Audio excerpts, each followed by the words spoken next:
Hello friends, welcome to Sutapa's kitchen. আজ আমি আলুর দমের একটি অন্য ধরনের রেসিপি তোমাদের জন্য নিয়ে এসেছি। আলুগুলোকে ভালো করে আমি একটু ধুয়ে নিচ্ছি।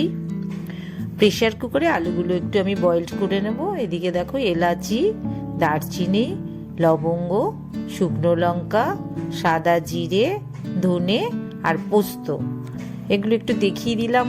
এগুলো আমি শুকনো খোলায় একটু নাড়িয়ে নেব, নিয়ে একটি মশলা তৈরি করে নেব।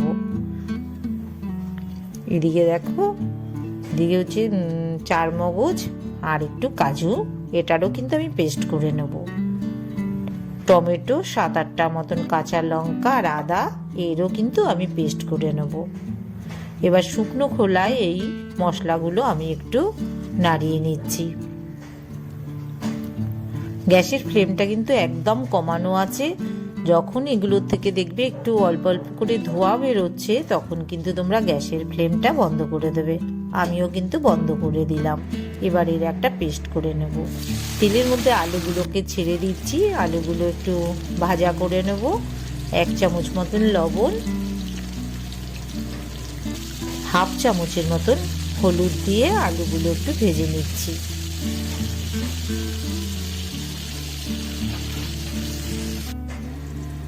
এই যে দেখো, শুকনো খোলায় মশলাটা যে তৈরি করে নিয়েছি দেখিয়ে দিলাম। এদিকে কাজু চারমগজের পেস্টও করে নেবো। আলুগুলো ভাজা হয়ে গেছে, আমি তুলে নিচ্ছি আলুগুলো। আমার আলু ভাজা কিন্তু হয়ে গেছে।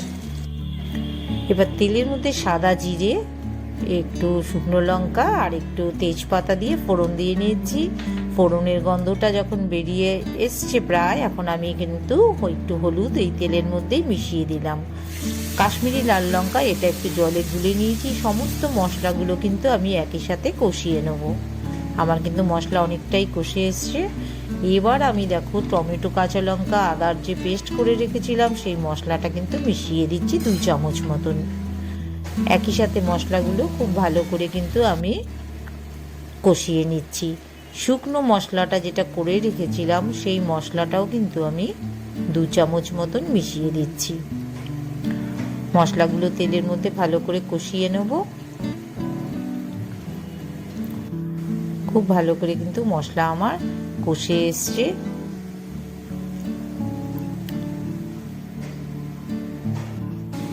তেল ছাড়া শুরু করেছে, দেখো তেলটা যে পুরো বেরিয়ে এসছে দেখেই বোঝা যাচ্ছে যে আমার মশলা কিন্তু কষে গেছে। এবার আমি এই ভাজা আলুগুলো এই মশলার সাথে একই সাথে কষিয়ে নেব।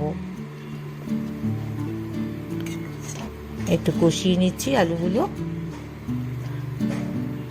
আলুগুলো কিন্তু আমার বয়েলড করাই আছে, ফলে খুব বেশি কিন্তু আমাকে জল ব্যবহার করতে হবে না। আমি একটু গ্রেভিটা ঘন রাখবো, তাই অল্প অল্প করে জল দিয়ে কিন্তু আমি রান্নাটা কষিয়ে নেব। 1 চামচ মতন লবণ মিশিয়ে দিলাম।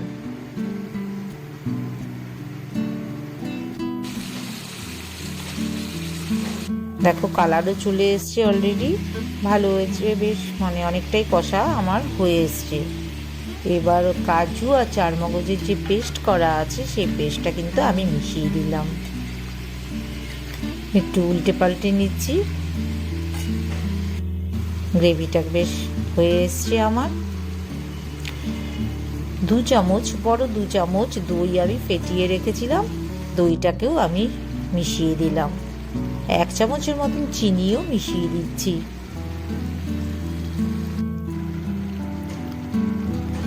হাফ চামচ ঘি মেশালাম, তোমরা ইচ্ছে হলে 1 চামচও মেশাতে পারো। আমার কিন্তু রান্নাটা রেডি হয়ে এসছে। বেশ কিছুটা ধনে পাতা মিশিয়ে দিলাম। এই শীতের সময় কিন্তু এই ছোট আলুর দম খেতে বেশ ভালো লাগে, আর একটু ধনে পাতা তাতে থাকবেই। আমার কিন্তু রেসিপিটা রেডি হয়ে গেছে। বন্ধুরা, তোমাদের যদি আমার এই রেসিপিটা পছন্দ হয় তবে তোমরা সুতপাস কিচেন অবশ্যই সাবস্ক্রাইব করো, লাইক শেয়ার তো করতেই হবে। আর নতুন নতুন রেসিপি নিয়ে আসবো আমি তোমাদের জন্য। সবাই সাথে থেকো, পাশে থেকো, আমার রেসিপিগুলো ফলো করো। সবাই ভালো থেকো সবাই বন্ধুরা, আবার দেখা হবে তোমাদের সাথে।